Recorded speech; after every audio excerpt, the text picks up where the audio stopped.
bizitzan paisaian ze garrantzia izan zuen omenaldi horrek eta eskultura hori jartziak, mendiburun ondoren etorri zan xumetabean zeramika ikusgarria. Gaur egun Mikel Laboa plaza deitzen deguna, Juanjo Arangurunen eskultura, Alejandro Tapiaren pintura, Carlos Zabala Arrastaloren Askatasuna plaza, hau da, artearen paisaia da gu bizi deguna. Udarreikin bukatzeko, bakarrik aipatu nola artea, sormena, nola dan kulturan, eta Udarregi analfabetua izango zen, baina sortzaile izugarri bat. Hizkuntza bat, ortografia bat, eta irakurtzeko sistema bat asmatu zuen, beria. Eta, horre bakarrik izugarri esaten du, ezta?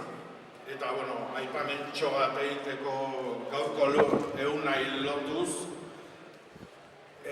gure kolegioak sagardotegi ziala esan zuen, eta sagardotegitan biltzezan orduko jakintza guztia, ezta? Mundu guztia parian, albaiterua eta sendakilearean egongo zian, baina baserritarra eta bertsolariare bai. Eta kultura hori sagardotegin sortzezan harremanoi, gaur egun sagardua beak ekartzen diguna gaur arte, eta baita ere nik uste oso importantea dela esatia horrek egiten dula herria. Eta, Kermane goatu hasiko eskigu bertsuai.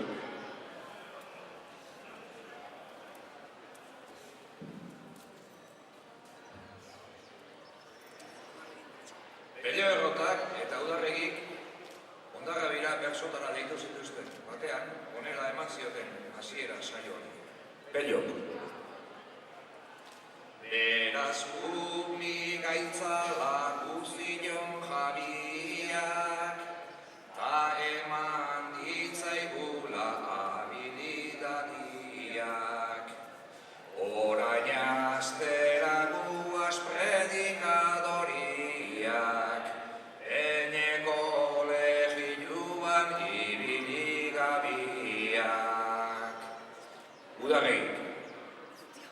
Hasiera eman du Pello Errotarinak, batek hainbat eginkizun badaukagu bilak. Aitortuko ditugu publiko egileak, gure kolegioak sagardotegileak.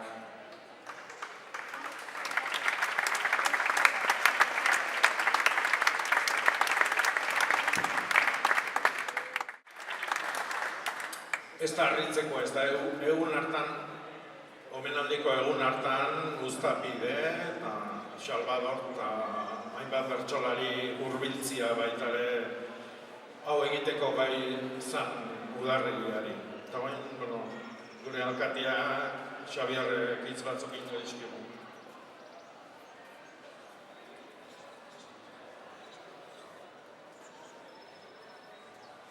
Egun guztioi, eta eskerrik asko etortzeagatik. Esker bereziak Mikel Mendibururen familiari, eta eskerrak baita ere modu berezian egun honen, ekitaldi honen antolaketan parte hartu duzuen guztioi. Udarregiren eskultura daukagu gaur hemen aipagai, eta nik esango nuke Usurbileko herriarentzat eskultura horrek duen balio artistikoaz gain oso nabarmentzekoa dela duen balio simbolikoa. Eskultura horrek biltzen ditu motiboari begiratuta tradizioa, ahozko bertxokera, nolabait esango genuke garai bateko bizi modua. Eskultura biltzen du baita ere egintzen moduari begiratuta orduko industria giroa, kontuan hartzagun, eskultura hori hemengo herriko fundizio batean egin zala, Xanti Zumetak egin zuen. Beraz, hor bada garai hartako edukia ere, horko industria giroaren edukia. Eta formari begiratuta, modernitatea, arte kontzeptuala, garaikadea, etorkizunari egindako proposamen bat. Beraz, hor, pieza bakar batean, iragana, orduko oraina eta etorkizuna. Beraz, ez dut uste esagerazioa denik esatea, eskultura hori, eskultura soil bat baino gehiago ikur ere badena. Eta horrelako simboloek mamia ematen diote herri baten imaginario kolektiboari. Horregatik oso garrantzitsua da Usurbilentzat. Nik orainpatu nahiko nuke garai hartan, orain dela 50 urte, frankismo bete-betean ekimen hura antolatu eta sustatu zutenen ausardia eta ikusmira. Uste dut, lezio handi bat eman zigutela, herri honi proposamen ausart eta eraldatzaile bat egin ziotela, eta neurri batean guk usurbildarrok horren lekukoa jaso degula. Beraz, ezinbestean dator galdera. 50 urte pasa dira arrezkero, eta orain zer? Orain zer daukagu esateko usurbildarrok? Zer aportatu behar dugu? Zer eskaini behar dugu gure herriari? Eta udarregi izpidera ekarrita, bidira, behintzat datozkidan ardatzak edo bideak lan horretarako. Batetik hezkuntza.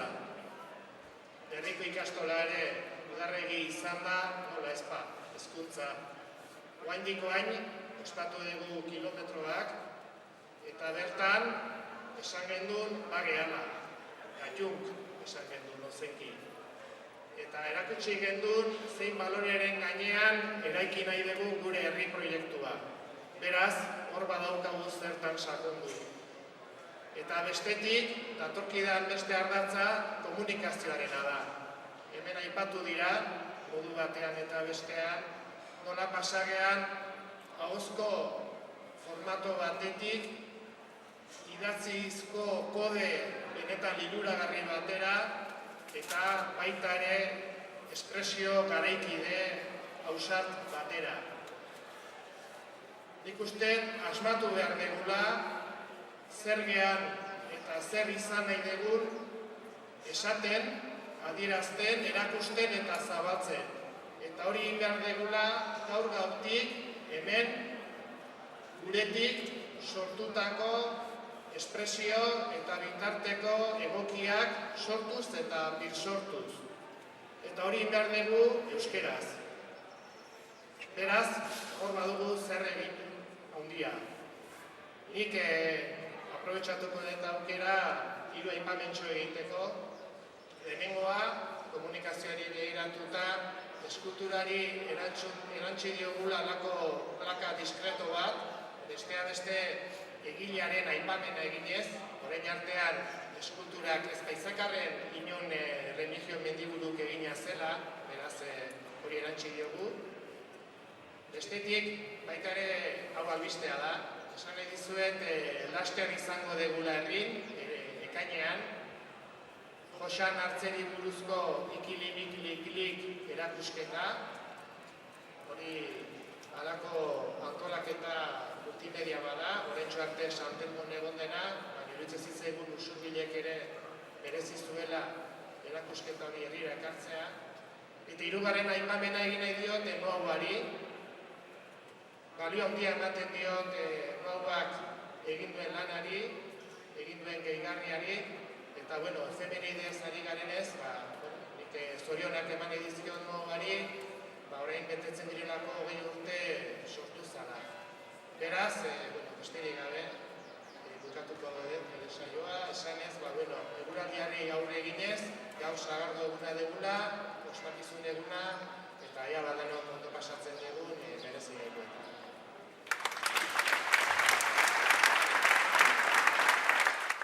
Sagardo eguna deu eta sagardo eguneko oroigarri batzuk emango dizkiogu familiari,